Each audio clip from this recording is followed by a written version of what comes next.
Hello and welcome to Ninja Prep. This is Kapil Goyal, your educator and mentor for PG physics. तो अगर आप लोग UKPSC physics lecturer exam के लिए या फिर एचपीआरसीए पीजीटी फिजिक्स एग्जाम के लिए प्रिपरेशन कर रहे हैं तो वन लाइनर क्वेश्चंस और जो शॉर्ट ट्रिक्स वाले लेक्चर है वो आप लोगों ने देखे ही होंगे। उसमें ऑप्टिक्स मैं आपको करा चुका हूं, उसके अलावा भी काफ़ी सारे टॉपिक्स मैं कवर कर चुका हूं। वेव्स, ऑसिलेशन जैसे टॉपिक्स कवर कर चुका हूं। आज का जो लेक्चर है इसमें मैं काइनेमेटिक्स को कवर करूंगा। काइनेमेटिक्स में भी मैं वेलोसिटी और स्पीड तक कवर करूंगा और देन नेक्स्ट लेक्चर में हम एक्सेलरेशन और जो उसके ग्राफ होते हैं अलग अलग उनको कवर करेंगे। यहाँ पर आपको काफी सारे क्वेश्चंस भी मैंने कराए हैं सो दैट ये चीजें आपको क्लियर हो जाए। लगने में यह चीजें आसान होती है पर जब इनके क्वेश्चन आते हैं तो थोड़े उलझ जाते हैं। तो बहुत ही सिंपल तरीके से मैंने समझाने की कोशिश की है। सभी से रिक्वेस्ट रहेगी, प्लीज वीडियो को लाइक जरूर करें, चैनल को सब्सक्राइब जरूर करें ताकि बहुत लोगों तक ये वीडियोस की रीच बन सके। आपकी तरह और भी जो लोग हैं वहां वो भी प्रिपरेशन। हाँ जी, देखिए भाई, सबसे पहले हम लोग बात करेंगे काइनेमेटिक्स में पोजीशन एंड वेक्टर की, पोजीशन वेक्टर की। तो देखो, पोजीशन एंड पोजीशन वेक्टर, एक इसमें मेन चीज क्या है, जैसे मैं यहाँ बैठा हूँ और मेरे को किसी ऑब्जेक्ट को बताना है कि वो वहां रखा है। तो एक तो हमें ये है कि अरे यार वहां रखा है ना, इसको वहां देख ले। पर अगर मैं थोड़ा सा टेक्निकली चला जाऊं या अगर मैं फिजिक्स की लैंग्वेज में बात करूं, मैथ्स की लैंग्वेज में बात करूं, तो फिर वहां पर उसके हमें क्या चाहिए होते हैं, कोऑर्डिनेट्स चाहिए होते हैं, है ना। तो पोजीशन और पोजीशन वेक्टर जो है उसको हम किससे रिलेट करेंगे, कोऑर्डिनेट से रिलेट करेंगे, है ना। ऐसे नहीं कि वहां पे पढ़ा है या वहां पे पढ़ा है। तो वो ठीक है, वो एक ऑब्जर्वेशन का तरीका है, हमारी डेली बोलचाल में एक तरीका है कि उससे हम एड्रेस कर लेते हैं चीज़ों को। पर अगर टेक्निकली जाया जाए तो फिर वहां पर हमें कोऑर्डिनेशन, जो कोऑर्डिनेटिंग पॉइंट्स हैं वो हमें चाहिए होते हैं किसी भी चीज़ की जो पोजीशन है उसको बताने के लिए। तो किसी भी चीज़ की जो पोजीशन है वो किसके ऊपर डिपेंड करेगी। तो जैसे मैं यहाँ बैठा हूँ तो वो जो कोऑर्डिनेट्स है वो मेरे रेस्पेक्ट में बताए जाएंगे। या अगर आप ओरिजिन के ऊपर रखो, उसको कोऑर्डिनेट सिस्टम के ऊपर रखो, तो एक्स वाई प्लेन में कोई चीज़ रखी है तो उसके आपको कोऑर्डिनेट बताने पड़ेंगे कि हाँ यार इसकी एग्जैक्ट लोकेशन ये होगी। तो किसी भी चीज़ की जो पोजीशन है उस पोजीशन को बताने के लिए ऑब्जेक्ट के रेस्पेक्ट में, है ना, तो ऑब्जर्वर जो है वो रेफरेंस पॉइंट का काम करता है। तो पोजीशन ऑफ एन ऑब्जेक्ट, किसी भी पोजीशन की ऑब्जेक्ट जो है वो डिपेंड करती है ऑब्जर्वर के ऊपर या रेफरेंस के ऊपर कि वो कहाँ बैठा है, तो उसके रेस्पेक्ट में उसकी पोजीशन ली जाती है। डिफरेंट ऑब्जर्वर में describe the same object differently. मैं यहाँ बैठा हूँ, मेरे सामने कोई चीज रखी है, उसके कोऑर्डिनेट्स अलग होंगे। कोई दूसरा ऑब्जर्वर कहीं दूसरी जगह बैठ के सेम ऑब्जेक्ट की जो पोजीशन है वो बता रहा होगा तो उसके कोऑर्डिनेट्स अलग होंगे। यानी कि जो ऑब्जर्वेशन है वो डिपेंड करेगी पूरा पूरा ऑब्जर्वर कहाँ बैठा है, रेफरेंस पॉइंट कहाँ है, उसके रेस्पेक्ट में। एग्जाम्पल के लिए आपको ये एक डायग्राम दिख रहा है, एक इमेज दिख रही है, इसमें एक ये टावर दिख रहा है। इस टावर के तीनों तरफ तीन ऑब्जर्वर खड़े हुए हैं और कोई पॉइंट ओ है, उसकी लोकेशन आपको बतानी है। तो इन तीनों ऑब्जर्वर के रेस्पेक्ट में इस पॉइंट ओ की जो कोऑर्डिनेट्स हैं या लोकेशन है वो अलग अलग वो बताएंगे। अगर मैं इसी पॉइंट के ऊपर जो आदमी खड़ा है इसके लिए बोलूं तो इसके लिए ईस्ट डायरेक्शन में हो गया ये टावर, तो ये बताएगा कि 5 मीटर ईस्ट। अगर मैं इसके ए पॉइंट पर जो ऑब्जेक्ट पर पॉइंट पर आदमी खड़ा है उसके रेस्पेक्ट में बोलूं तो ये बोलेगा कि 3 मीटर वेस्ट। इसी तरह से जो बी पर खड़ा है वो बोलेगा कि 4 मीटर साउथ, है ना। तो इस तरह से जो ऑब्जर्वेशन के कोऑर्डिनेट्स हैं या डायरेक्शन है वो लगातार क्या हो रही है, चेंज हो रही है। तो पोजीशन हमेशा किसके रेस्पेक्ट में बताई जाती है, वो रेफरेंस पॉइंट या ऑब्जर्वर के रेस्पेक्ट में बताई जाती है। तो पोजीशन को कंप्लीटली स्पेसिफाई करने के लिए हमें उसकी डिस्टेंस चाहिए होती है कहाँ से, ऑब्जर्वर से, और डायरेक्शन चाहिए होती है किसके रेस्पेक्ट में, ऑब्जर्वर के रेस्पेक्ट में। दो चीजें हमें चाहिए होती है, एक डिस्टेंस और डायरेक्शन। डिस्टेंस का मतलब हो गया मैग्नीट्यूड और डायरेक्शन मतलब ऑब्जर्वर के रेस्पेक्ट में वो कहाँ पर है। पोजीशन वेक्टर क्या होगा, पोजीशन वेक्टर होगा जब हम किसी पोजीशन को रिप्रेजेंट करेंगे वेक्टर से। पोजीशन को जब हम रिप्रेजेंट कर देंगे वेक्टर से तो उसको हम बोलेंगे पोजीशन वेक्टर। अगर 2 डायमेंशन में है तो मान लिया हमारे पास प्लेन है एक्स वाई, जरूरी नहीं एक्स वाई प्लेन हो, वाई जेड भी हो सकता है, जेड एक्स भी हो सकता है, हम कॉमनली यूज करके चलते हैं एक्स वाई प्लेन। तो एक्स वाई प्लेन अगर हमारे पास है तो उसका जो पोजीशन वेक्टर है वो हो जाएगा एक्स कैप प्लस वाई जे कैप। 3 डायमेंशन अगर हमारे पास है तो उसका जो पोजीशन वेक्टर है वो हो जाएगा एक्स आई कैप प्लस वाई जे कैप प्लस जेड के कैप। इस तरह से जो पोजीशन वेक्टर है वो चेंज होते जाएंगे अकॉर्डिंग टू डायमेंशन। अगर आप मान लो 1 डायमेंशन रखते हो तो उसमें एक्स डायरेक्शन ली तो एक्स आई कैप, वाई डायरेक्शन ली तो वाई जे कैप, जेड डायरेक्शन ली तो जेड के कैप, प्लस माइनस डिपेंडिंग कि आप कौन सी जो डायरेक्शन है उसमें जा रहे हो। अब टाइप्स ऑफ मोशन, 3 तरह की हम मोशन पढ़ते हैं, एक होती है 1 डायमेंशनल, 2 डायमेंशनल और 3 डायमेंशनल। वन डायमेंशनल मोशन का मतलब क्या है, जब बॉडी की जो मोशन है वो स्ट्रेट लाइन के अकॉर्डिंगली हो, स्ट्रेट लाइन के ऊपर हो, तो उसको हम बोलते हैं वन डायमेंशनल मोशन। अगर वो दो डायमेंशन में हो रही है तो उसको हम बोलते हैं टू डायमेंशन मोशन, और अगर वो थ्री डायमेंशन में हो रही है तो उसको हम बोलते हैं थ्री डायमेंशन मोशन ना। और टेक्निकली चले जाए, केवल एक कोऑर्डिनेट जो है वो बॉडी का चेंज हो रहा हो, when only one coordinate of the position of body changes with time, जब टाइम के रेस्पेक्ट में केवल एक कोऑर्डिनेट चेंज हो रहा है तो उसको हम बोलते हैं body is moving in one dimension. अगर दो कोऑर्डिनेट्स चेंज हो रहे हैं तो हम बोलते हैं body is moving in two dimension. अगर तीन कोऑर्डिनेट्स चेंज हो रहे हैं तो हम बोलते हैं body is moving in three dimension. One dimension का एग्जांपल, कोई कार है वो स्ट्रेट रोड पर चल रही है ना, कोई फ्री फॉलिंग बॉडी है, ऊपर से मैंने नीचे से नीचे बॉडी को गिरा दिया, तो वो भी कौन सी है, वन डायमेंशन मोशन है। अगर टू डायमेंशन मोशन के एग्जांपल की बात करूं तो जो कार की मोशन है किसके ऊपर, सर्कुलर टर्न के ऊपर, ऐसे घूम रही है कर्व में, तो वो कौन सी मोशन है, टू, क्योंकि वहां पर अब दो डायमेंशन आपको चाहिएंगी। और अगर बिलियर्ड्स का गेम जो होता है ऐसे उसमें डंडा मार के और जब सरकाते हैं बॉल को, तो वो भी कौन सी मोशन है, two dimension. Three dimension motion के एग्जांपल की बात करूं तो फ्लाइंग किट, काइट, पतंग उड़ रही है, वो थ्री डायमेंशन मोशन है। कोई कीड़ा, कीड़ा कुछ भी हो सकता है, वो उड़ रहा है हवा में, तो वो भी कौन सी मोशन है, थ्री डायमेंशन मोशन है ना। तो ये सारे एग्जांपल किसके हैं, ये वन डायमेंशन, टू डायमेंशन और थ्री डायमेंशन मोशन के एग्जांपल हैं। बहुत बेसिक सी चीजें यार, ये आप लोगों को पता हो। फिर एक टॉपिक आता है हमारे पास, पार्टिकल और पॉइंट मास। पार्टिकल और पॉइंट मास क्या होते हैं, तो पार्टिकल वो ऑब्जेक्ट जिसका जो साइज है वो उसकी मोशन के कंपैरिजन में क्या हो, नेग्लिजिबल हो। मोशन के कंपैरिजन में क्या हो, नेग्लिजिबल हो। मान लो ये कोई ऑब्जेक्ट है, ये ऐसे ट्रैवल कर रहा है और इसका जो साइज है, इसकी मोशन मतलब ये जितना चला, मान लो ये 1 सेंटीमीटर चल गया, 1 सेंटीमीटर के कंपैरिजन में इसका साइज जो है बहुत कम है, तो उसको हम क्या नाम देते हैं, उसको हम नाम देते हैं पार्टिकल। ठीक है, उसको पार्टिकल या क्या कहते हैं, पॉइंट मास कहते हैं। उसको हम क्या नाम देते हैं, पार्टिकल या पॉइंट मास। तो सिंपल सी लैंग्वेज में किसी भी पार्टिकल या ऑब्जेक्ट का साइज उसने जो डिस्टेंस कवर करी या डिस्प्लेसमेंट कवर किया उसके कंपैरिजन में छोटा है, बहुत छोटा है, बहुत छोटा, तो उसको हम क्या बोलते हैं, पार्टिकल या पॉइंट मास। जो मोशन है वो उसको डिस्क्राइब किया जा सकता है मास और पोजीशन से। मोशन कोई भी चीज है उसको डिस्क्राइब किया जा सकता है मास और किससे, मोशन से। इसमें इंपॉर्टेंट अजम्पशन क्या लिया जाता है, all particles have same velocity and acceleration. जितने भी पार्टिकल्स हैं उनकी जो वेलोसिटी है और एक्सेलरेशन है वो सेम रहता है। इसका एग्जांपल जो प्लैनेट्स हैं, प्लैनेट्स जो है प्लैनेटरी मोशन के दौरान उनको क्या ट्रीट किया जाता है, पार्टिकल ट्रीट किया जाता है। जो भी प्लैनेट्स हैं, प्लैनेट्स मतलब बड़े बड़े प्लैनेट्स, वो जब प्लैनेटरी मोशन करते हैं, प्लैनेटरी मोशन के दौरान उनको क्या ट्रीट किया जाता है, पार्टिकल या पॉइंट मास ट्रीट किया जाता है। अब आपने एक चीज पढ़ी होगी, डिस्टेंस, डिस्टेंस, और साथ ही साथ आप लोगों ने पढ़ा होगा डिस्प्लेसमेंट।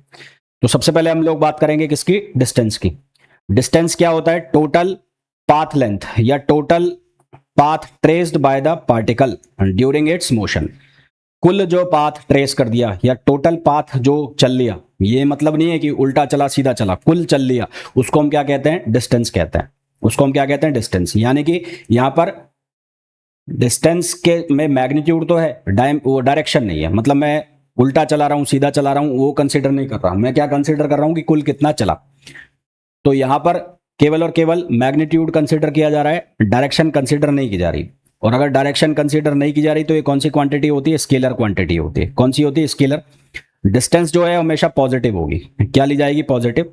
और ये किस पे डिपेंड करेगी, जो एक्चुअल पाथ फॉलो किया जा रहा है। किसके ऊपर डिपेंड करेगी, जो एक्चुअल पाथ फॉलो किया जा रहा है। इसकी जो एसआई यूनिट है वो क्या ली जाएगी, मीटर। और इसकी जो डायमेंशन है वो क्या बनेगी, m0l1t0। डायमेंशन क्या बनेगी, m0l1 और t0। डिस्प्लेसमेंट क्या होता है, डिस्प्लेसमेंट होता है change in position vector. Change in position vector या जो मिनिमम डिस्टेंस है between two points, minimum distance between two points, या फिर vector joining initial and final position. केवल इनिशियल और फाइनल पोजीशन को ज्वाइन कराने वाला जो वेक्टर है उसको हम क्या बोलते हैं, डिस्प्लेसमेंट बोलते हैं। अगर इनिशियल और फाइनल पोजीशन सेम हो गई तो उस केस में डिस्प्लेसमेंट जीरो भी हो सकता है। यानी कि जब वेक्टर की बात कर रहे हैं तो वेक्टर की बात कर रहे हैं तो यहां पर डायरेक्शन भी होगी और मैग्नीट्यूड भी होगा। और अगर डायरेक्शन और मैग्नीट्यूड दोनों है तो ये कौन सी क्वांटिटी हो जाती है, वेक्टर क्वांटिटी हो जाती है। अब वेक्टर पॉजिटिव भी हो सकते हैं, नेगेटिव भी हो सकते हैं और जीरो भी हो सकते हैं। तो डिस्प्लेसमेंट भी पॉजिटिव भी हो सकता है, नेगेटिव भी हो सकता है और जीरो भी हो सकता है। ये केवल किस पे डिपेंड करेगा, ये इनिशियल और फाइनल पोजीशन के ऊपर डिपेंड करेगा, इसको बीच वाली चीज़ों से कोई मतलब नहीं है। एग्जाम्पल के लिए हमारे पास कोई पाथ फॉलो हो रहा है, ए बी और सी, ये पाथ हमारे पास फॉलो हो रहा है। तो अगर मेरे को इसमें पूछा जाए कि इसकी डिस्टेंस बताओ, तो इसकी जो डिस्टेंस है, डिस्टेंस जो इसकी बनेगी वो कहाँ से बनेगी, ए से बी और बी से सी, क्योंकि ये कौन सा पाथ है, ये एक्चुअल पाथ है। हम यही तो कह रहे हैं, डिस्टेंस जो है वो क्या होगी, एक्चुअल पाथ। तो ए बी जो डिस्टेंस है वो कितनी होगी, 3 मीटर, और बी सी जो डिस्टेंस है वो कितनी होगी, 4 मीटर, तो टोटल कितना हो जाएगा, 7 मीटर। और अगर हम इसे पूछा जाए डिस्प्लेसमेंट, तो डिस्प्लेसमेंट क्या होता है, डिस्प्लेसमेंट होता है इनिशियल और फाइनल पॉइंट के बीच का वेक्टर। तो इनिशियल पॉइंट ए हो गया, फाइनल पॉइंट सी हो गया, तो यहाँ पर क्या लग गया, यहाँ पर लग गया पाइथागोरस थ्योरम। तो यहाँ पर क्या हो जाएगा, ये 3 का स्क्वायर और प्लस यहाँ 4 का स्क्वायर, तो ये कितना हो जाएगा, 5 मीटर। ये कितना हो जाएगा, 5 मीटर। ठीक है, तो यहाँ से एक चीज़ और पता लग रही है कि डिस्टेंस जो है वो हमेशा ज़्यादा होगी या बराबर होगी किसके, डिस्प्लेसमेंट के। डिस्टेंस जो है वो हमेशा ज़्यादा होगी या बराबर होगी किसके, डिस्प्लेसमेंट के। ठीक है, डिस्टेंस डिस्प्लेसमेंट से कम तो नहीं होगी। तो distance is always greater then और इक्वल्स टू द डिस्प्लेसमेंट। अगर दोनों में अंतर किया जाए, डिस्टेंस और डिस्प्लेसमेंट में, तो जो डिस्टेंस है वो कौन सी क्वांटिटी होती है, स्केलर। वहीं अगर डिस्प्लेसमेंट की बात की जाए तो वो कौन सी क्वांटिटी होती है, वेक्टर। डिस्टेंस जो है वो डिपेंड करती है पाथ के ऊपर, ये इंडिपेंडेंट होती है किससे, पाथ से। डिस्टेंस को हमेशा पॉजिटिव लिया जाता है, ये पॉजिटिव भी हो सकती है, जीरो भी हो सकती है और नेगेटिव भी हो सकती है। डिस्टेंस हमेशा ज़्यादा होती है, बराबर होती है डिस्प्लेसमेंट के। और डिस्प्लेसमेंट जो है वो मिनिमम डिस्टेंस बिटवीन 2 पॉइंट्स है। इंपॉर्टेंट रिजल्ट जो मैंने आपको बताया कि distance is always greater than equals to displacement. Distance जो है वो हमेशा ज़्यादा होगी या बराबर होगी किसके, डिस्प्लेसमेंट के। अब कुछ बुलेट पॉइंट्स आपको बता रहा हूं जो आपको याद रखने हैं। सबसे पहला, जो रेस्ट की पोजीशन है या मोशन, मतलब कोई चीज रेस्ट में है या मोशन में है, वो डिपेंड करती है फ्रेम ऑफ रेफरेंस के ऊपर। जैसे कि मान लो मैं यहाँ बैठा हूँ या मैं चल रहा हूँ 10 मीटर पर सेकंड से, और मेरे रेस्पेक्ट में कोई चीज चल रही है 10 मीटर पर सेकंड से, तो मेरे रेस्पेक्ट में वो चीज मेरे पैरेलल चल रही है, बराबर चल रही है, तो मेरे को दिखेगा वो जीरो, जो उसकी जो वेलोसिटी है, मोशन है, वो जीरो है। जबकि कोई बैठा हुआ इंसान उसको देख रहा होगा तो उसको लगेगा कि वो किस में है, मोशन में। तो रेस्ट और मोशन ये डिपेंड करते हैं फ्रेम ऑफ रेफरेंस पर। डिस्प्लेसमेंट जीरो हो सकता है, जबकि डिस्टेंस जो है वो जीरो नहीं होगी। डिस्टेंस कभी भी नेगेटिव नहीं होगी, विद टाइम डिस्प्लेसमेंट हो सकता है। पार्टिकल एक आइडियल कंसेप्ट है ना, पार्टिकल एक आइडियल कंसेप्ट है, और डिफरेंट ऑब्जर्वर में डिस्क्राइब डिफरेंट पोजीशन, मतलब हर ऑब्जर्वर के रेस्पेक्ट में हर पोजीशन के जो कोऑर्डिनेट्स हैं वो अलग अलग हो सकते हैं। तो ये कुछ बेसिक बेसिक चीजें हैं डिस्प्लेसमेंट और डिस्टेंस की, और इवन पोजीशन वेक्टर की। आप लोगों को बहुत अच्छे से समझ आ गई होगी, कोई बहुत बड़ी बातें मैंने नहीं बताई है। कुछ क्वेश्चन कर लेते हैं जिससे आपकी चीजें और क्लियर हो जाए। पहला क्वेश्चन जो है उसमें बोला है, a man goes 10 metre towards north then 20 metre towards east, displacement हमें बताना है। पहले कोई भी जो आदमी है वो नॉर्थ में जा रहा है 10 मीटर, तो पहले तो ये डायरेक्शन का आप ध्यान रखना, इसको हम लिखते हैं ईस्ट, इसको हम लिखते हैं वेस्ट, इसको हम लिखते हैं नॉर्थ, और इसको हम लिखते हैं साउथ। तो वही पॉजिटिव जो हम एक्सिस पर लेते हैं, ईस्ट में जाओगे तो पॉजिटिव लोगे, नॉर्थ में जाओगे तो पॉजिटिव लोगे, वेस्ट में जाओगे तो नेगेटिव लोगे, साउथ में जाओगे तो नेगेटिव लोगे। तो ये किधर जा रहा है, 10 मीटर टुवर्ड्स नॉर्थ, तो ये 10 मीटर चल लिया। और इसके बाद ये 20 मीटर ईस्ट हो जाता है, तो यहां से ये 20 मीटर क्या हो गया, ईस्ट हो गया। तो हमें इसका डिस्प्लेसमेंट बताना है। मान लो ये इनिशियल पोजीशन है, ये फाइनल पोजीशन है, तो हमें इसका डिस्प्लेसमेंट बताना है मैग्नीट्यूड में। तो ये इनिशियल पॉइंट हो गया और ये फाइनल पॉइंट हो गया। तो अगर इसका पोजीशन वेक्टर बताना हो, पोजीशन वेक्टर, तो इसका जो पोजीशन वेक्टर है वो क्या बनेगा, वो बनेगा 10 जे कैप और 20 आई कैप। 10 जे कैप और 20 आई कैप, क्योंकि एक्स डायरेक्शन मतलब आई कैप, वाई डायरेक्शन मतलब जे कैप। अब इसका मैग्नीट्यूड निकालना है, मतलब आपको ये ए बी निकालना है। तो ए बी वेक्टर जो बनेगा, ए बी वेक्टर वो किसके बराबर बनेगा, वो बनेगा 10 का स्क्वायर और प्लस 20 का स्क्वायर। अब यार ये छोटी छोटी चीज़ें मैं समझता हूँ आप लोगों को ये आती होगी। तो यहाँ से जब इसका स्क्वायर करके आप ऐड करोगे तो ये हो गया 100 और ये हो गया 400। तो यहाँ से हमारे पास आंसर आ जाएगा 10√5। 5 का रूट करोगे तो लगभग 2.25 आएगा, तो आंसर हमारे पास आ जाएगा 22.5। क्या आंसर आ जाएगा, 22.5, विच इज ऑप्शन ए। तो हमारे पास जो आंसर है वो ए आ जाएगा। Next, a body moves over a 1/4 of a circular arc in circle of radius R. एक सर्किल मैंने बनाया, ये सर्किल बन गया, ठीक है, इस सर्किल पे मैं पॉइंट्स ले लेता हूं, मान लो ये पॉइंट है ए और ये पॉइंट है बी। हमें बोला body moves over 1/4 of a circular arc in a circular circle of radius R. तो 1/4 आर्क पर चला, 1/4 का मतलब मान लो यहां से यहां तक चल गया होगा, ए से बी। ये रेडियस भी आर है और ये रेडियस भी आर है। The magnitude of distance travelled and displacement will be, हमें डिस्टेंस कितनी ट्रेवल हुई और डिस्प्लेसमेंट कितना हुआ हमें ये बताना है। तो यहां इस पॉइंट को नाम दे देता हूं मैं ओ।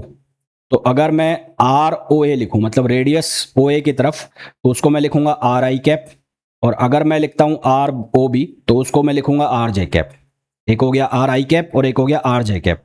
अगर मुझे इसका डिस्प्लेसमेंट निकालना है तो डिस्प्लेसमेंट कैसे निकाला जाएगा, ऐसे, ये थोड़ा सा कर्व हो गया पाथ, पर एग्जैक्टली ये कैसे होगा, ऐसे होगा।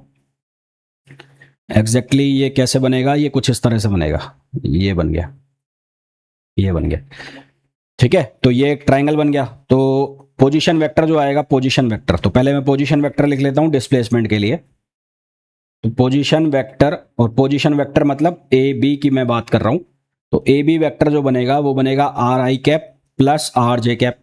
और अब मेरे को डिस्प्लेसमेंट चाहिए, यानी कि ए बी की वैल्यू चाहिए। तो ए बी की वैल्यू कितनी हो जाएगी, ये हो जाएगा under root R square plus under root R square. तो ये कितना हो जाएगा, ये हो जाएगा आर रूट टू। ठीक, कितना हो जाएगा, आर रूट टू। ये हमारे पास किसकी वैल्यू हो गई, डिस्प्लेसमेंट की। फिर हमें बताना है डिस्प्लेसमेंट के बाद डिस्टेंस। तो डिस्टेंस जो है वो हो जाएगी एक्चुअल पाथ। डिस्टेंस क्या हो जाएगी, एक्चुअल पाथ। एक्चुअल पाथ, तो एक्चुअल पाथ जो है वो ये हो गया, ये जो ब्लैक कलर से दिख रहा है, यानी कि सर्किल की जो पेरीफेरी है, जो पूरी पेरीफेरी है, कितनी होती है 2πr, उसका 1/4। तो कितना हो जाएगा 2πr/4। और 2πr/4 करोगे तो ये कितना हो जाएगा πr/2। कितना हो जाएगा πr/2। तो हमारे पास जो डिस्प्लेसमेंट है वो कितना आ गया आर रूट टू, और जो डिस्टेंस है वो कितनी आ गई πr/2। तो आंसर हमारे पास क्या हो जाएगा, ए हो जाएगा। Next, the displacement of the point of the wheel initially in contact with the ground. ये कोई व्हील है और ये ग्राउंड पर चल रहा है ऐसे। ठीक है, ये ग्राउंड पर चल रहा है ऐसे। यहां पर इसका ये पॉइंट ऑफ कॉन्टैक्ट है, ये ग्राउंड के कॉन्टैक्ट में है। फिर बोला when the wheel rolls forward half a revolution, जब ये आधा चक्कर मारता है, आधा चक्कर मारेगा, तो ये पॉइंट ए है, तो ये पॉइंट कहां पहुंच जाएगा, ऊपर पहुंच जाएगा। ठीक है, मान लो ये ऐसे लुढ़क रहा है, आधा चक्कर मारा, आधा चक्कर मारा, तो ये जो ए पॉइंट है वो कहां पहुंच जाएगा, ऊपर पहुंच जाएगा। ऊपर का मतलब इसके पेरीफेरी के टॉप पॉइंट पर, ऊपर का मतलब वो वाला ऊपर नहीं, ऊपर यहां पर पहुंच गया, यहां पर पहुंच गया। तो हमें बताना है कि डिस्प्लेसमेंट क्या हुआ है। तो ये इनिशियल पॉइंट हो गया, ये फाइनल पॉइंट हो गया। तो ये जो आपको लाइन दिख रही है, ये वाली, ये वाली, ये क्या होगा, इसका डिस्प्लेसमेंट होगा। तो अगर इसकी रेडियस मैं आर मान लूं, तो ये जो डिस्टेंस है ये कितनी हो जाएगी 2r। ये जो डिस्टेंस है कितनी हो जाएगी 2r हो जाएगी। ठीक है, अब इसने कितना रिवॉल्यूशन किया है, हाफ रिवॉल्यूशन किया है। कितना रिवॉल्यूशन किया है, हाफ। एक चक्कर में कितना मारेगा 2πr, अपनी पेरीफेरी के बराबर। आधे चक्कर में कितना मारेगा, हाफ। तो यानी कि ये जो डिस्टेंस होगी ये कितनी होगी, πr होगी। क्योंकि क्या दिया हुआ है आपको, हाफ रिवॉल्यूशन। आपको क्या बोला हुआ है, हाफ रिवॉल्यूशन। तो ये जो डिस्टेंस होगी ये कितनी होगी, πr होगी, और ये हो गया 2r। तो अब आपको ये डिस्टेंस निकालनी है, ये वाली। तो ये हो गया डिस्प्लेसमेंट। तो ये डिस्प्लेसमेंट हो गया, और आपको साफ दिख रहा है यहाँ पर डिस्प्लेसमेंट जो है वो बेस प्लस परपेंडिकुलर का स्क्वायर हो गया, base square plus perpendicular square. तो जो डिस्प्लेसमेंट है वो क्या बन जाएगा, वो बन जाएगा πr का स्क्वायर प्लस ये हो जाएगा 2r स्क्वायर। तो यहां से कॉमन आ गया r, यहां बन जाएगा पाई स्क्वायर प्लस 2 का स्क्वायर कितना हो गया 4। 2 का स्क्वायर कितना हो गया 4। तो हमारे पास जो आंसर है वो कितना आ जाएगा, r under root pi square plus 4। तो ऑप्शन जो हमारे पास आ गया वो कौन सा आ जाएगा, बी आ जाएगा।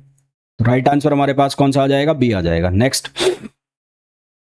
अ बॉडी मूव्स 6 मीटर नॉर्थ। तो एक कोई बॉडी है वो 6 मीटर नॉर्थ में चली, तो इसको चला दिया साहब 6 मीटर नॉर्थ में।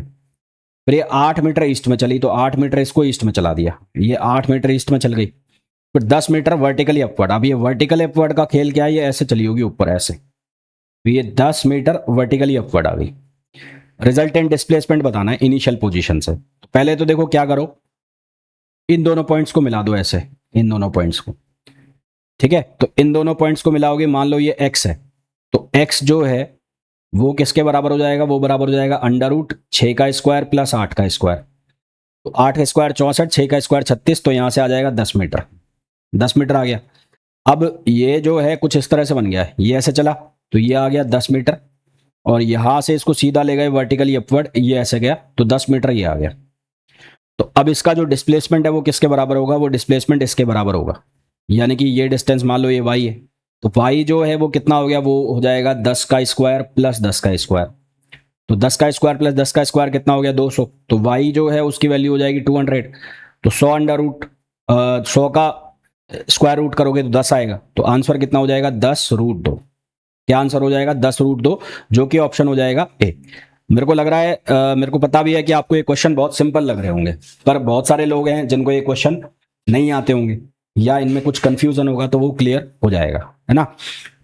नेक्स्ट देखो, नेक्स्ट है an athlete completes 1 round of a circular track of radius r in 40 seconds. कोई एथलीट है, ये सर्कुलर ट्रैक है, मान लो इसकी जो रेडियस है वो r है। यहां लिखा है एक एथलीट जो है एक राउंड जो है वो कंप्लीट करता है 40 सेकंड में। 1 राउंड के लिए जो टाइम ले रहा है वो कितना ले रहा है, 40 सेकंड ले रहा है। What will be his displacement at the end of 2 minutes 20 second. कितना मिनट, 2 मिनट 20 सेकंड। तो 2 मिनट 20 सेकंड में कुल कितने सेकंड हो गए, तो 2 मिनट्स और 20 सेकंड्स। 2 मिनट्स 20 सेकंड किसके बराबर हो गए, ये बराबर हो गए 140 सेकंड के। किसके बराबर हो गए, 140 सेकंड। तो 140 सेकंड में जो टोटल नंबर ऑफ चक्कर हैं वो कितने लगने चाहिए, तो टोटल जो राउंड, एक राउंड में 40 सेकंड लग रहे हैं, 2 राउंड में कितने लगेंगे 80, 3 राउंड में कितने लगेंगे 120, है ना। 3 राउंड में 120 और उसके बाद 20 सेकंड और बचेंगे, यानी कि 3.5 चक्कर लगाएगा कितने में, 2 मिनट 40 सेकंड में। तो टोटल राउंड्स, तो टोटल राउंड कितने हो जाएंगे, वो हो जाएंगे 140 सेकंड को 40 से हम डिवाइड करेंगे तो 3.5 राउंड आएंगे। कितने राउंड आएंगे, 3.5।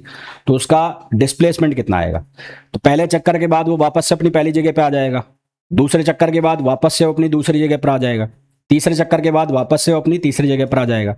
यानी कि अगर वो यहां से स्टार्ट कर रहा है तो पहले चक्कर के बाद ये फर्स्ट राउंड जब वो चलेगा, ये फर्स्ट राउंड हो गया, तो फर्स्ट राउंड के बाद इनिशियल और फाइनल पोजीशन सेम, यानी कि 0 डिस्प्लेसमेंट। फिर सेकंड राउंड के बाद इनिशियल और फाइनल पोजीशन सेम, यानी कि 0 डिस्प्लेसमेंट। फिर थर्ड राउंड के बाद इनिशियल और फाइनल पोजीशन सेम, यानी कि 0 डिस्प्लेसमेंट। अब बच गया कौन सा, आधा सेकंड, यानी कि जो लास्ट के 20 सेकंड बचे। तो 20 सेकंड बाद वो कहां पहुंचेगा, तो 20 सेकंड बाद यहां से चलेगा और यहां पहुंच जाएगा, यहां पर। तो 20 सेकंड के बाद वो जस्ट ऑपोजिट पहुंच जाएगा डायमीटर के, यानी कि ए के जस्ट ऑपोजिट होगा, और ए के जस्ट ऑपोजिट होगा मतलब वो डायमेट्रिकली डिस्टेंस कवर करेगा। डायमेट्रिकल डिस्टेंस कितनी हो जाएगी, 2r, है ना। तो डिस्प्लेसमेंट जो आ जाएगा यहाँ पर डिस्प्लेसमेंट, तो यहाँ पर जो डिस्प्लेसमेंट आ जाएगा वो कितना आ जाएगा, 2r। तो डिस्प्लेसमेंट कितना आ जाएगा, 2r आ जाएगा। तो आंसर हमारे पास क्या आ जाएगा, 2r आ जाएगा। Next, a boy stops after travelling 3 kilometre towards east. एक कोई बॉय है, लड़का है, 3 किलोमीटर चलता है ईस्ट में और यहां पर रुक जाता है, and then goes 4 kilometre towards north. अब ये 4 किलोमीटर टुवर्ड्स नॉर्थ जा रहा है, बहुत ही सिंपल सा सवाल है, रिजल्टेंट डिस्प्लेसमेंट बताना है यार। ये आंसर 5 आ जाएगा, इसमें मेरे को सॉल्व नहीं करना है कुछ, ये तो आप देखते ही बता दोगे। तो ये आंसर कितना आ जाएगा, 5 किलोमीटर आ जाएगा। नेक्स्ट है, if the displacement of particle is 0 then what can we say about its distance covered. यदि किसी कण का विस्थापन 0 है तो उसके द्वारा तय की गई दूरी के बारे में क्या कहा जा सकता है। तो डिस्टेंस जो है वो कभी 0 नहीं होगी, डिस्प्लेसमेंट 0 हो सकता है, नहीं भी हो सकता, है ना। तो displacement of a particle is 0 then what can we say about its distance covered. It must be 0, it can not be 0, it is negative, it may और इट मे नॉट बी 0। तो जो उसकी डिस्टेंस है displacement, तो उसका जो displacement है, displacement यदि पार्टिकल का 0 है तो हमने ये पढ़ा है डिस्टेंस, हमने ये पढ़ा हुआ है कि जो डिस्टेंस है वो always greater than equals to displacement. तो वो बराबर होगी या बड़ा होगा किससे, डिस्प्लेसमेंट से। तो अगर उसका डिस्प्लेसमेंट 0 हो गया तो उसकी डिस्टेंस 0 हो भी सकती है और नहीं भी हो सकती। तो हमारे पास आंसर क्या आ जाएगा, डी आ जाएगा, क्योंकि हमारे पास जो रिलेशन है वो हमने पढ़ा है, distance is always greater then और इक्वल टू डिस्प्लेसमेंट। हो सकता है कि वो पार्टिकल चला ही ना हो तो उसकी डिस्टेंस कितनी हो जाएगी, 0 हो जाएगी। नेक्स्ट है, the location of a particle has changed, what can we say about the displacement and the distance covered by the particle. किसी पार्टिकल की लोकेशन चेंज होती है तो हम डिस्प्लेसमेंट और डिस्टेंस कवर्ड के बारे में क्या कह सकते हैं। अगर पोजीशन अगर उसकी चेंज हो रही है ना, the location of particle has change, तो अगर उसकी लोकेशन चेंज हो रही है दैट मीन्स कि उसका डिस्प्लेसमेंट 0 नहीं है, और डिस्प्लेसमेंट 0 नहीं है तो उसका जो डिस्टेंस है वो हमेशा क्या होगा, ग्रेटर देन 0 होगा। तो इफ पोजीशन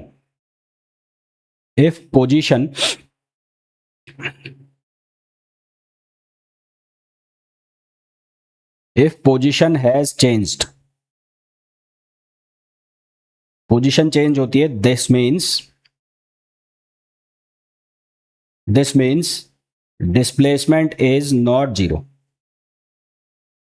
इसका मतलब है कि जो डिस्प्लेसमेंट है वो 0 के बराबर नहीं है, और डिस्प्लेसमेंट अगर 0 के बराबर नहीं है तो डिस्टेंस भी क्या होगा, 0 से ज्यादा होगा। हैंस जो डिस्टेंस है वो क्या होगा, ग्रेटर देन 0 होगा। तो दोनों ही 0 नहीं होंगे, तो आंसर हमारे पास क्या आ जाएगा, ए आ जाएगा। नेक्स्ट है, a particle moves along a circular arc of radius r making an angle of theta at centre, the magnitude of the displacement is. ये हमारे पास एक कोई सर्किल हो गया और ये इसका सेंटर हो गया ए। हमें बोला particle moves along a circular arc of radius r making an angle theta at the centre. तो मान लो वो पार्टिकल यहां से यहां चल गया होगा ऐसे, ये पॉइंट हो गया ए, ये पॉइंट हो गया बी, और ये हो गया थीटा। ठीक है, ओ ये पॉइंट हो गया, ओ से ए की डिस्टेंस आर है और ओ से बी की डिस्टेंस भी क्या है, आर है। तो ये सर्कुलर आर्क हो गया, ये क्या हो गया, सर्कुलर आर्क। तो इसका जो डिस्प्लेसमेंट आएगा वो डिस्प्लेसमेंट ऐसा आएगा। तो ये वाली जो लाइन है ये क्या दिख रही है आपको, डिस्प्लेसमेंट दिख रही है। ये क्या हो गया, डिस्प्लेसमेंट। तो यहां से ये ट्राइंगल बाहर निकालो, ये ट्राइंगल बाहर निकालते हो तो ये ट्राइंगल कुछ इस तरह का हो गया। ये हो गया ओ, ये हो गया ए, और ये हो गया बी, ये हो गया आर, ये हो गया आर, और ये एंगल हो गया थीटा।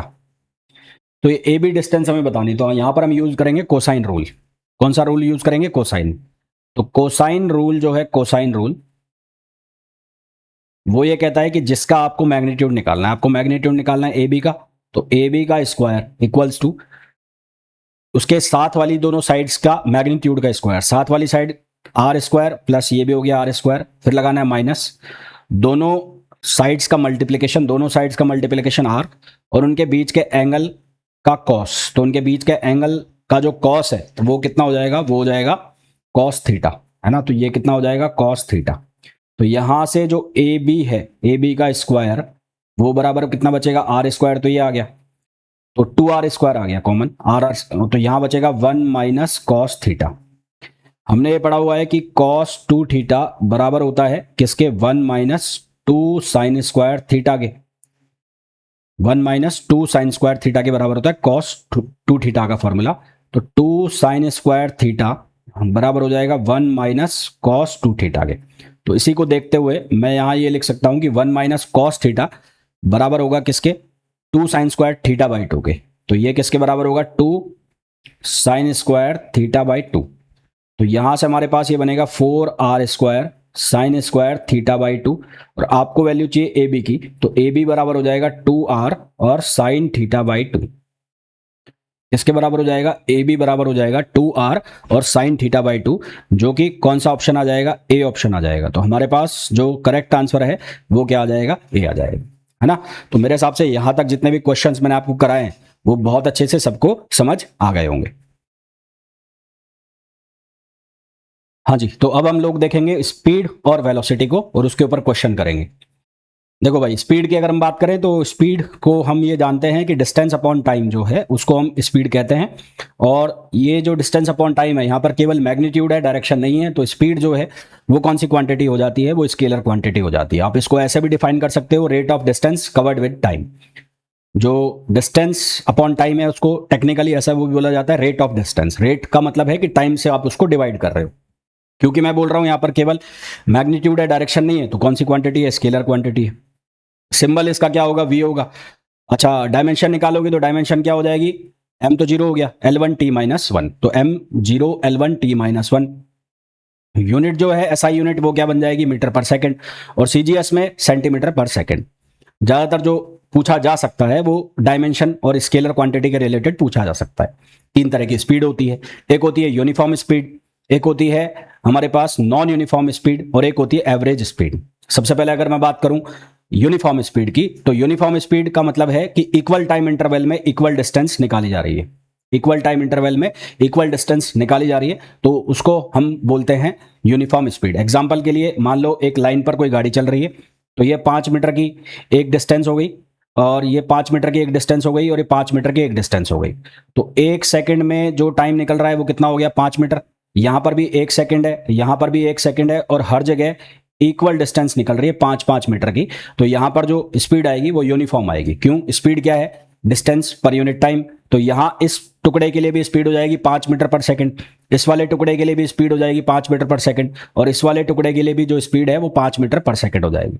तो इसको हम कहते हैं कौन सी स्पीड? Uniform speed. आप देख रहे हो थोरोली जो स्पीड है वो कांस्टेंट है, तो इसकी स्पीड जो है वो कांस्टेंट रहेगी। हाँ, डायरेक्शन चेंज हो सकती है, ऐसा हो सकता है कि ऐसे मुड़ जाए, पर जो डिस्टेंस और टाइम है वो सेम रहे। तो इसमें जो स्पीड है वो कांस्टेंट रहेगी, डायरेक्शन जो है वो चेंज हो सकती है। तो मेन इंपॉर्टेंटली आप याद रखेंगे कि यहां पर जो डायरेक्शन है वो क्या हो सकती है? चेंज हो सकती है ना? क्या याद रखेंगे? डायरेक्शन जो है वो यहां पर क्या हो सकती है? चेंज हो सकती है। ठीक, आगे देखो, दूसरी है नॉन यूनिफॉर्म। नॉन यूनिफॉर्म का मतलब अनइक्वल डिस्टेंस होगी और इक्वल टाइम इंटरवल होगा। मतलब क्या हुआ कि एक डिस्टेंस ये हो गई, मान लो ये डिस्टेंस हो गई 5 मीटर की, और 5 मीटर चल रहे हैं 1 सेकंड में। फिर दूसरी डिस्टेंस हो गई ये दूसरी डिस्टेंस हो गई 8 मीटर की, और ये चल रहे हैं आप 2 सेकंड में। और तीसरी जो डिस्टेंस हो गई वो तीसरी डिस्टेंस हो गई कितने की? 10 मीटर की, और ये चल रहे हैं आप 3 सेकंड में। तो यहां पर आप देखोगे कि स्पीड निकालोगे, तो यहां पर जो स्पीड आएगी वो आएगी 5 मीटर पर सेकंड। यहां पर जो स्पीड आएगी वो कितनी आएगी? 4 मीटर पर सेकंड। और यहां पर जो स्पीड आएगी वो कितनी आएगी? 10/3 तो हर जगह जो स्पीड है वो क्या आ रही है? अलग अलग आ रही है। तो ये क्या हो जाएगी? ये नॉन यूनिफॉर्म स्पीड, या इसको हम वेरिएबल स्पीड नाम देंगे। तो इसको हम क्या नाम देंगे? इसको हम नाम देंगे नॉन यूनिफॉर्म, या फिर कौन सी स्पीड? वेरिएबल स्पीड नाम देंगे। क्लियर? अब उसके बाद आगे बात करें एवरेज स्पीड। एवरेज स्पीड का मतलब होगा total distance travelled. Average speed का मतलब होगा total distance travelled upon total time taken. इसके अंदर अब अलग अलग केस बनाए जा सकते हैं। पहला केस कि different speed of for different time interval. अलग अलग आपको टाइम इंटरवल दिए, तो अलग अलग टाइम इंटरवल के लिए अलग अलग स्पीड आएगी, और वहां से फिर आपको एवरेज स्पीड निकालने को बोला जाएगा। एग्जाम्पल के लिए आपको बोला जाए कि टाइम इंटरवल है T1 T2 T3, और उसमें जो स्पीड आ रही है वो V1 V2 और V3 आ रही है। तो डिस्टेंस कैसे आप निकालोगे? डिस्टेंस बराबर हो जाएगा वेलोसिटी इनटू टाइम। तो पहली डिस्टेंस जो हो जाएगी V1 T1, दूसरी वाली जो डिस्टेंस हो जाएगी वो हो जाएगी V2 T2, तीसरी वाली डिस्टेंस जो हो जाएगी V3 T3। मतलब इसको आप ऐसे समझ सकते हो कि एक लाइन है, एक लाइन के ऊपर 3 टुकड़े मैंने बना दिए। यहाँ का जो टाइम इंटरवल है वो T1 है, यहाँ का है T2, और यहाँ का है T3। यहाँ की जो वेलोसिटी है वो V1 है, यहाँ की जो वेलोसिटी है वो V2 है, और यहाँ की जो वेलोसिटी है वो V3 है। तो इसकी जो डिस्टेंस हो जाएगी वो हो जाएगी V1 T1, इसकी जो डिस्टेंस हो जाएगी वो हो जाएगी V2 T2, और इसकी जो डिस्टेंस है वो हो जाएगी V3 और T3, है ना? इसकी जो डिस्टेंस है वो हो जाएगी V3 और T3। तो हमारे पास जो एवरेज स्पीड का फॉर्मूला है, वो एवरेज स्पीड का फॉर्मूला क्या है? V1 T total distance. तो टोटल डिस्टेंस कितनी हो जाएगी? V1 T1 plus V2 T2 plus V3 T3 upon total time. Total time कितना हो जाएगा? T1 plus T2 plus T3। ये कब है? जब हमारे पास अलग अलग टाइम इंटरवल में अलग अलग स्पीड है। दूसरा इसका केस बन सकता है कि इक्वल टाइम इंटरवल दिए हुए हैं आपको, और इक्वल टाइम इंटरवल दिए हुए हैं, स्पेशल केस। तो उस केस में आपको ऐसा बोला जाए कि पहले हाफ में वेलोसिटी V1 है, दूसरे हाफ में वेलोसिटी V2 है ना? तो आप क्या करोगे? V1 T1 equals to V2 T2, यही करोगे अपॉन T1 प्लस T2। और इक्वल टाइम इंटरवल है, इक्वल टाइम इंटरवल मतलब अगर पहले में T है तो दूसरे में भी क्या होगा? T होगा। उस केस में कॉमन आ जाएगा T, बचेगा क्या? V1 plus V2 upon 2। तो ये स्पेशल केस है, कई बार डायरेक्ट ऑब्जेक्टिव क्वेश्चन में पूछा जाता है, याद रखना। यानी कि आपने बनाया होगा ऐसे V average equals to V1 T1 plus v2 t2 upon t1 plus t2। अब क्योंकि t1 इक्वल्स टू t2 हो गया, तो ये जो v एवरेज है ये क्या बन जाएगा, ये बन जाएगा v1 प्लस v2 अपॉन 2, जो कि ये वाला है। तो ये एक स्पेशल केस हो गया। और यहां पर ये क्या बन गया, अर्थमेटिक मीन बन गया। अर्थमेटिक मीन का मतलब है कि जो हम सीरीज पढ़ते हैं, जिसके अंदर हम पढ़ते हैं arithmetic progression, geometric progression, harmonic progression, तो वैसा वाला केस हो गया। इसका दूसरा केस ये बनाया जा सकता है, पहला केस कि डिफरेंट टाइम इंटरवल में डिफरेंट स्पीड, दूसरा केस इक्वल डिस्टेंस, जो डिस्टेंस है वो इक्वल हो, पर पहले हाफ में वो डिस्टेंस चल रहा हो v1 और दूसरे हाफ में वो डिस्टेंस चल रहा हो v2। तो आप कैसे निकालोगे, तो अब इसको आप कैसे सॉल्व करोगे, देखो ये वाला केस हो गया। यहां पर हमारे पास ये डिस्टेंस हो गई x और ये डिस्टेंस हो गई x, यहां पर वेलोसिटी है v1 और यहां पर वेलोसिटी है v2। तो इस टाइम में, इसको मैंने बोला टाइम t1 टाइम में जो ये चलेगा वो कितना चलेगा, डिस्टेंस अपॉन वेलोसिटी। तो टाइम t1 जो है वो कितना हो जाएगा, x अपॉन v1, और इसी तरह से टाइम t2 जो है वो हो जाएगा x अपॉन v2। तो आपको निकालना है एवरेज, तो एवरेज जो है वो किसके बराबर हो जाएगा, टोटल डिस्टेंस। टोटल डिस्टेंस कितना हो जाएगा, 2x, x plus x upon total time. तो टोटल टाइम हो जाएगा t1 प्लस t2, तो 2x, तो यहां से ये कितना आ जाएगा, यहां से आ जाएगा 2x अपॉन, ये आ जाएगा x अपॉन v1 और प्लस ये आ जाएगा x अपॉन v2। तो सॉल्व करोगे तो ये वाला बन जाएगा 2v1v2 upon v1 plus v2, जो कि क्या बन जाता है, हार्मोनिक मीन बन जाता है, जो कि क्या बन जाता है, हार्मोनिक मीन बन जाता है। इसी तरह से अगर 2 की जगह 3 दे दिया जाए तो 3 के केस में यह आंसर आ जाएगा 3v1v1 v2 v3 upon v1 plus v2 plus v2 plus v3 plus v3 plus v1। तो ये हमारे पास अलग अलग केस बन जाते हैं। उसके बाद इंस्टेंटेनियस स्पीड करके एक होता है। इंस्टेंटेनियस मतलब किसी पर्टिकुलर इंस्टेंट पर आप चल रहे हैं, आपको 5 मीटर चलना है, आपको बोल दिया कि एक पॉइंट के ऊपर आपकी वेलोसिटी बताओ या स्पीड बताओ, सॉरी। तो उसमें आप कैसे निकालोगे, जो टाइम है एक पॉइंट पर आ गया तो टाइम जो है, मान लो पहले लग रहा था 1 सेकंड, तो पर्टिकुलर एक इंस्टेंट पर मतलब टाइम की जो लिमिट है वो कहां पहुंचा दी, 0 पहुंचा दी। तो उस केस में डिफरेंशिएशन कर दिया जाता है। कुल मिला के आपको ये ध्यान रखना है, उस केस में डिफरेंशिएशन करना है। तो इंस्टेंटेनियस स्पीड ये हो गई ds अपॉन dt। स्पीड के बारे में ध्यान रखना है, स्पीड हमेशा क्या होगी, पॉजिटिव होगी, है ना, हमेशा क्या होगी, पॉजिटिव होगी। और मैग्नीट्यूड होगा किसका, हमेशा इंस्टेंटेनियस वेलोसिटी का। स्पीड इंस्टेंटेनियस जो वेलोसिटी आएगी उसके मैग्नीट्यूड के बराबर होगी। अब बात कर लेते हैं वेलोसिटी। वेलोसिटी क्या होता है, velocity rate of change of displacement. Speed था rate of change of distance, ये किसके बराबर होगा, rate of change of displacement. तो ये क्या हो जाएगा, डिस्प्लेसमेंट अपॉन टाइम। यहां जो वेलोसिटी है किसके बराबर हो जाएगा, डिस्प्लेसमेंट अपॉन टाइम। कौन सी क्वांटिटी होगी, वेक्टर क्वांटिटी होगी।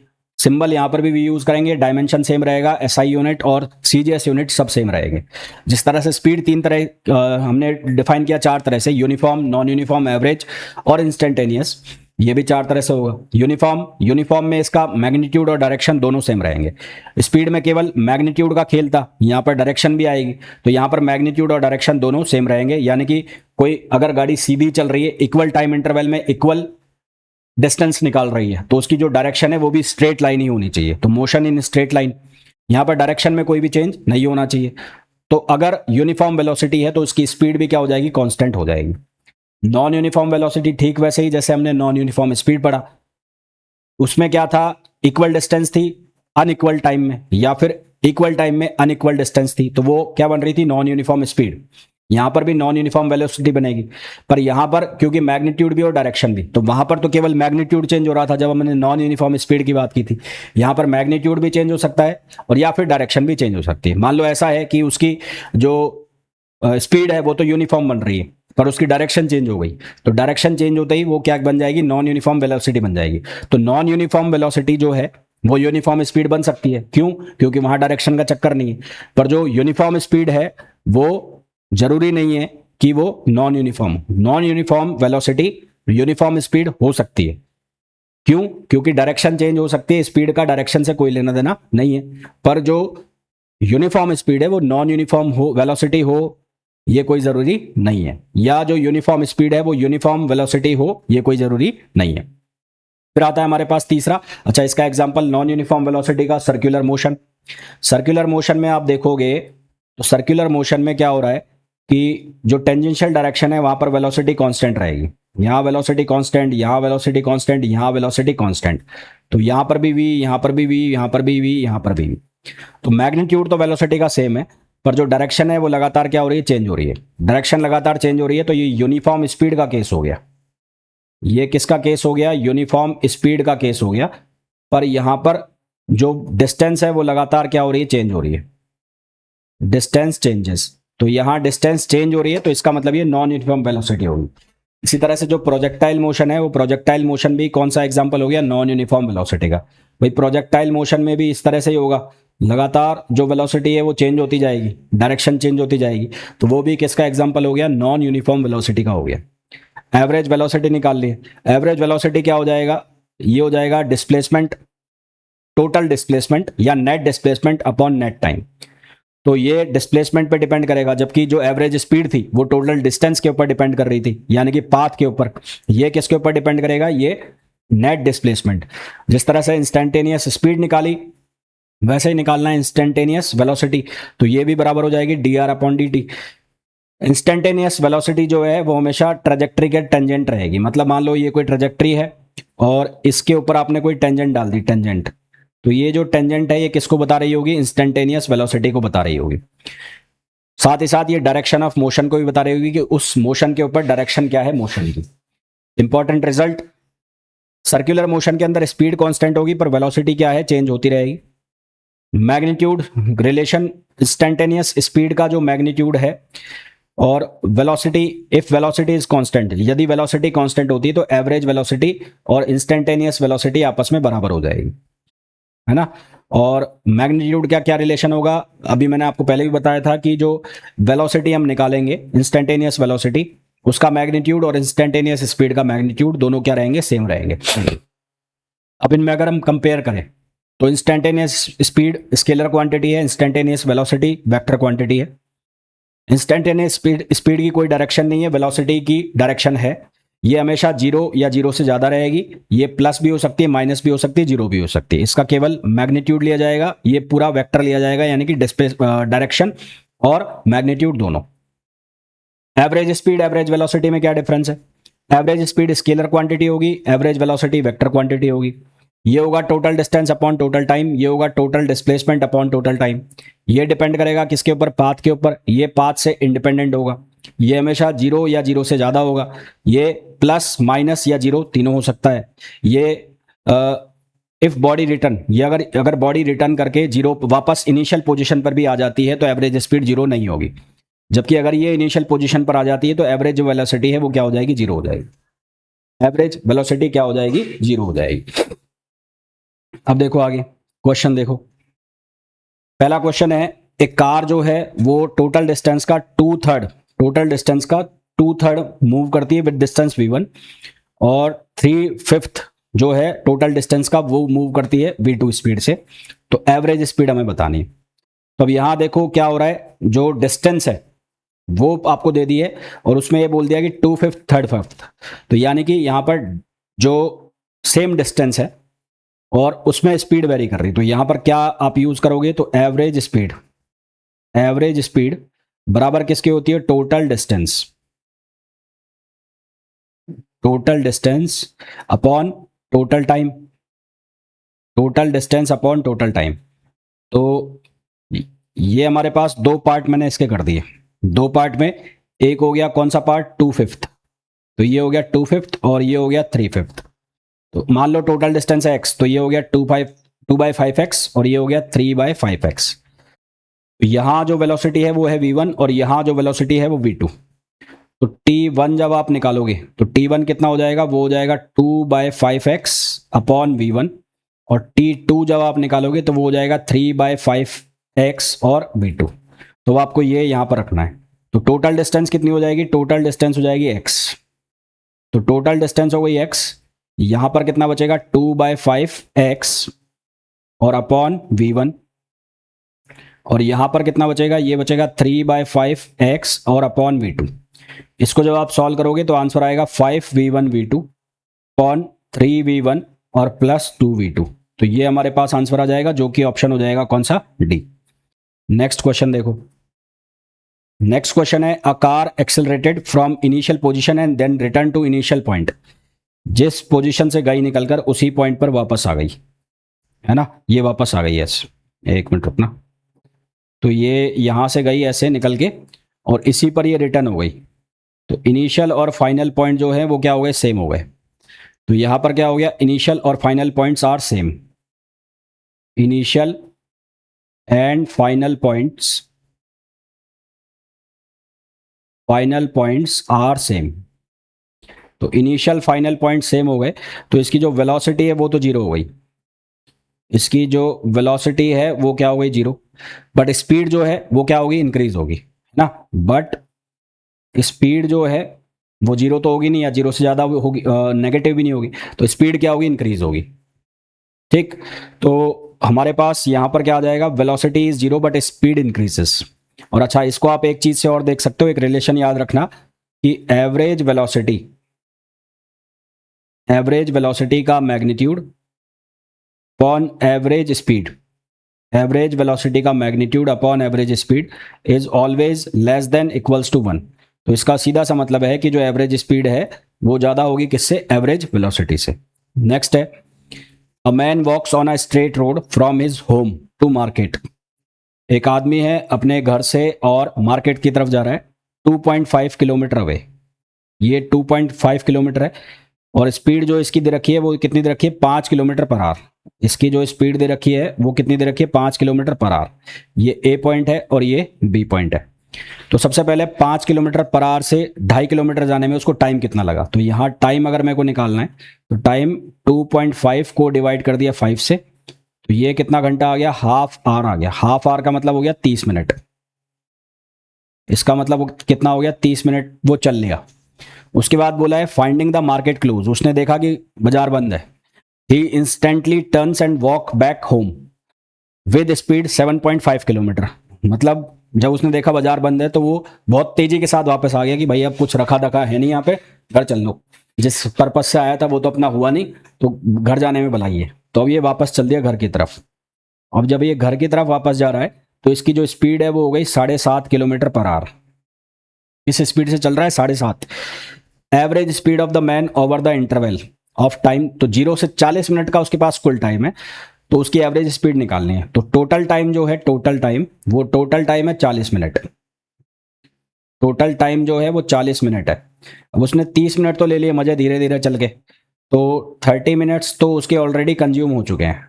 30 मिनट्स तो उसके ऑलरेडी कंज्यूम हो चुके हैं। उसके पास बचे कितने, 10 मिनट। तो 10 मिनट जो बचे हैं, उस 10 मिनट में उसको कितना चलना है ये निकाल लो। तो 10 मिनट में वो कितना चलेगा, तो डिस्टेंस निकालो आप 10 मिनट की। तो 10 मिनट की डिस्टेंस कैसे निकालोगे, 7.5 तो आपकी स्पीड हो गई और इसको मल्टीप्लाई कर दो टाइम से। तो टाइम कितना दे रखा है मिनट में, उसको आवर्स में कंप्लीट कर लो। तो 10/60 कर दो। तो यहाँ से कितना आ जाएगा, 1.25 किलोमीटर। यानी कि वो 7.5 किलोमीटर पर आवर से कितने की स्पीड से कितना चलेगा, 1.25 किलोमीटर। आपको निकालनी है एवरेज स्पीड। तो एवरेज स्पीड जो है वो किसके बराबर हो जाएगी, टोटल डिस्टेंस कितनी हो जाएगी, 2.5 किलोमीटर ये और 1.25 किलोमीटर ये। तो यहां से आ जाएगा 2.5 प्लस 1.25 और टाइम उसका है 40 मिनट का। तो 40 मिनट को आवर्स में बदल लो, 40/60। तो यहां से सॉल्व करोगे तो ये आ जाएगा 45/8 किलोमीटर पर आवर। तो आपके पास जो आंसर है वो कितना आ जाएगा, 45/8 किलोमीटर पर आवर, ये आंसर आ जाएगा। नेक्स्ट आपको दिया है the relation 3t equals to √3x + 6 describes the displacement of a particle in one direction where x is in metres and t in second. The displacement when velocity is 0। हमें displacement बताना है जब velocity क्या हो, 0 हो। हमें जो relation दिया है वो दिया है 3t इक्वल्स टू √3x और +6। इसको रीअरेंज करके आप ऐसे लिखो, रीअरेंज करके लिखोगे √3x इक्वल्स टू हो जाएगा 3t - 6। दोनों साइड स्क्वायर कर दोगे, दोनों साइड स्क्वायर करोगे तो कितना बनेगा, 3x इक्वल्स टू ये हो जाएगा 3t - 6 और इसका स्क्वायर। ठीक है, तो ये बनेगा 3x, यहां पर बन जाएगा 3t - 6 का स्क्वायर, तो ये हो जाएगा 9t स्क्वायर प्लस 36 और यहाँ हो जाएगा 6 तिया 18 और 18 दूनी 36, तो ये हो जाएगा 36t। 3 से डिवाइड कर दो तो यहाँ x की जो वैल्यू है वो बनेगी 3t स्क्वायर -12t और +12, ये हमारे पास x की वैल्यू बन जाएगी। हमें वेलोसिटी निकालनी है, तो वेलोसिटी क्या होगी, dx/dt। तो ये dx/dt करोगे तो ये बनेगा 60 - 12, और ये किसके इक्वल हो जाएगा, 0। तो यहां से t जो है उसकी वैल्यू कितनी आ जाएगी, 2 सेकंड आ जाएगी। कितनी आ जाएगी, 2 सेकंड। अब 2 सेकंड पर हमें क्या बताना है, जब 2 सेकंड पर हमें डिस्प्लेसमेंट बताना है ना। तो at t equals to 2 second, at 2 second, तो 2 सेकंड पर x की वैल्यू निकालनी है।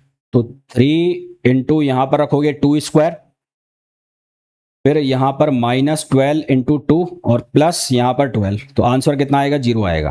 तो हमारे पास जो आंसर है कितना आ जाएगा, 0 आ जाएगा। नेक्स्ट क्वेश्चन देखो, the motion of particle is described by the equation. Equation जो हमें दी है वो दी है x equals to a plus B T square. a की वैल्यू 15 सेंटीमीटर है, b की वैल्यू 3 है, सेंटीमीटर में ही होगी। और instantaneous velocity at t equals to 3 second. तो v जो है उसकी वैल्यू हो जाएगी dx/dt। a तो 0 हो जाएगा, प्लस ये बचेगा 2bt। अब यहां पर 2, b की वैल्यू है 3, टाइम आपको दिया है 3 सेकेंड, तो ये हो जाएगा 3 तिया 9 और 2 18। तो वेलोसिटी जो है वो कितनी हो जाएगी, 18 सेंटीमीटर पर सेकेंड। नेक्स्ट है, a train has a speed of 60 kilometre per hour for first 1 hour. पहले 1 घंटे के लिए ट्रेन की स्पीड है 60 किलोमीटर पर आवर। तो डिस्टेंस कितने निकाल देगा उसमें, 60 इंटू 1, ये डिस्टेंस निकल गई पहले 1 घंटे में।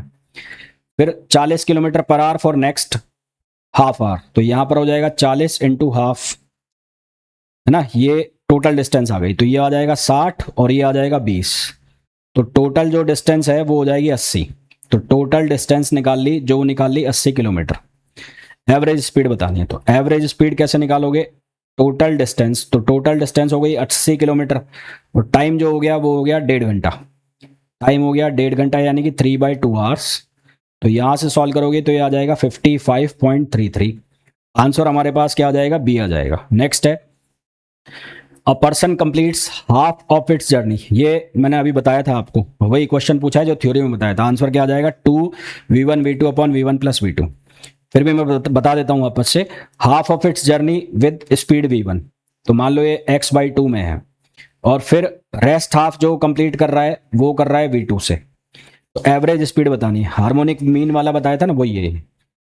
तो टोटल डिस्टेंस, तो ये हो जाएगा टोटल डिस्टेंस, टोटल डिस्टेंस हो गई x, तो यहां पर हो जाएगा कितना, x/2v1, ये वाला टाइम, और यहां पर हो जाएगा x/2v2।